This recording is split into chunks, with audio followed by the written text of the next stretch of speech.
రానున్న పార్లమెంట్ ఎన్నికల్లో బీజేపీ టార్గెట్లో హైదరాబాద్ స్థానం కీలకంగా మారనుందా? ఇటీవలే జరిగిన అసెంబ్లీ ఎన్నికల్లో మస్లీజ్ పార్టీకి తగిన ఓట్ పర్సెంటేజ్ ఈ నిర్ణయానికి కారణమని చెప్పుకోవచ్చా? ఓల్డ్ సిటీలో మస్లీజ్పై పెరిగిన అసంతృప్తిని క్యాచ్ చేసుకోవడానికి బీజేపీ సిద్ధమవుతుందనుకోవచ్చా? Let's watch this story.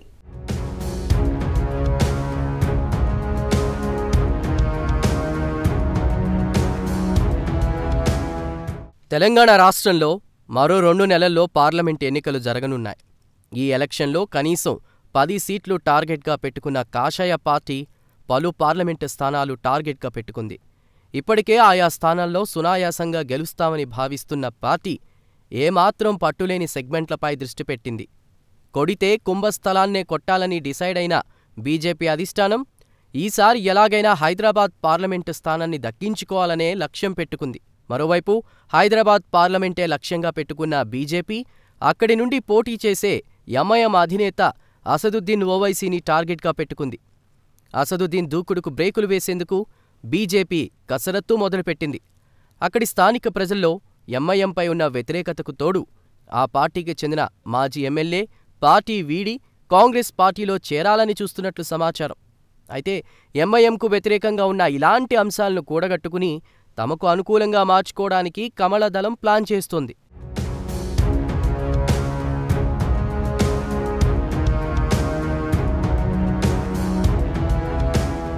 ఇటీవల జరిగిన అసెంబ్లీ ఎన్నికల్లో ఎంఐఎంకు గతంతో పోల్చుకుంటే ఓటు బ్యాంకు తగ్గింది.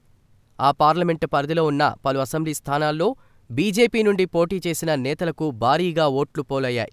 అదే పరిధిలోకి వచ్చే యాకత్పురా, కార్వన్లో బీజేపీ, ఎంఐఎం మధ్య హోరాహోరీగా పోటీ సాగింది.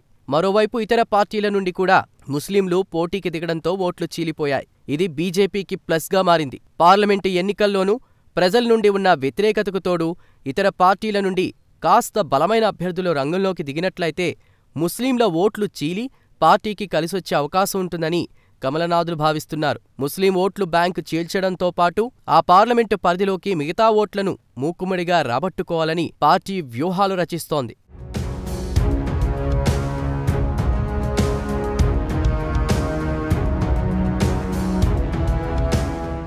హైదరాబాద్ పార్లమెంటు పరిధిలోని ఒక్క గోషామహల్ అసెంబ్లీ సెగ్మెంట్ నుండే దాదాపు 1,00,000 ఓట్లు వచ్చే అవకాశం ఉందని కమలం పార్టీ లెక్కలు వేసుకుంటుంది. అంతేకాకుండా బీజేపీకి కార్వాన్, మలక్పేటలోనూ క్యాడర్ గట్టిగానే ఉంది. గతంలో కార్వాన్ అసెంబ్లీ స్థానం నుండి వద్దం బాలరెడ్డి, మలక్పేట నుండి నల్లు ఇంద్రసేనారెడ్డి గెలిచిన చరిత్ర కూడా ఉంది. ఆ 2 సెగ్మెంట్ల ఓట్లు కూడా ప్లస్ అవుతాయని పార్టీ భావిస్తోంది. అయితే గత పార్లమెంట్ ఎన్నికల్లో అసదుద్దీన్కు 5,17,471 ఓట్లు రాగా 58.95% ఓటు బ్యాంక్ సాధించారు. కాగా రెండో స్థానంలో బీజేపీ అభ్యర్థి భగవంతరావు నిలిచారు. ఆయనకు 2,35,285 ఓట్లు పోలయ్యి 26.8% ఓటు బ్యాంకు వచ్చింది. అయితే ఈసారి అక్కడి నుండి ఎవరిని బరిలోకి దించాలనే ఆలోచనతో పాటు మోదీ చేపట్టిన అయోధ్య రామమందిర నిర్మాణం, ట్రిపుల్ తలాక్ లాంటి అంశాలు తమకు కలిసొస్తాయని పార్టీ భావిస్తోంది. హైదరాబాద్ పార్లమెంటు పరిధిలో ప్రస్తుతం తమకు సానుకూల వాతావరణం ఉన్నట్లుగా పార్టీ ఓ అంచనా వేస్తోంది.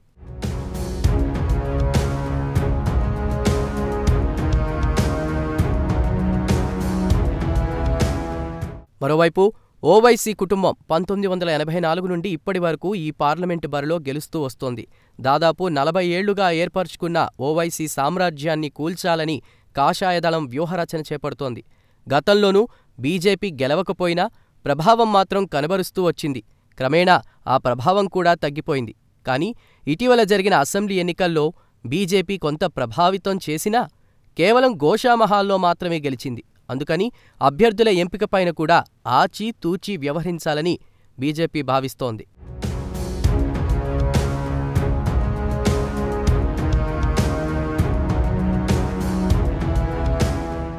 ఇక టికెట్ విషయంలో విరించి హాస్పిటల్ చైర్పర్సన్ కొంపెల్లి మాధవీలత, గత ఎన్నికల్లో పోటీ చేసిన భగవంతరావుతో పాటు మరికొందరు నేతలు ఆశిస్తున్నారు.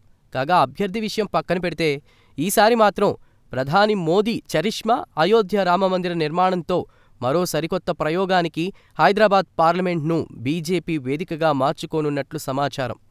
మరి అంతగా టార్గెట్ చేసిన హైదరాబాద్ పార్లమెంటు బరిలో టికెట్ ఎవరికిస్తుందనేది వేచి చూడాలి. మొత్తానికి బీజేపీ వ్యూహాలు ఫలిస్తాయా లేదా అనేది ఇప్పుడు ఆసక్తికరంగా మారింది. 2004 నుండి ఆ పార్లమెంటు సభ్యుడిగా జైత్రయాత్ర చేస్తున్న అసదుద్దీన్ ఓవైసీ స్పీడ్కి బీజేపీ బ్రేకులు వేస్తుందో లేదో వేచి చూడాల్సిందే.